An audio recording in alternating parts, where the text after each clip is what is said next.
You ask Tiger to solve. This deals with linear equations with one unknown. The final result is A equals 1/8. Let's solve it step by step. Simplify the expression. Group like terms.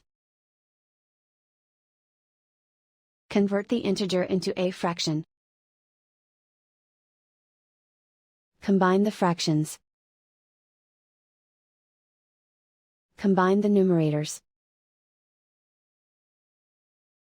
Group all constants on the right side of the equation.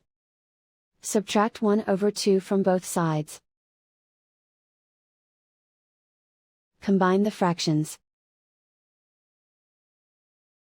Combine the numerators. Reduce the zero numerator. Simplify the arithmetic. Find the lowest common denominator. Multiply the denominators. Multiply the numerators. Combine the fractions. Combine the numerators. And so the final result is A equals 1/8.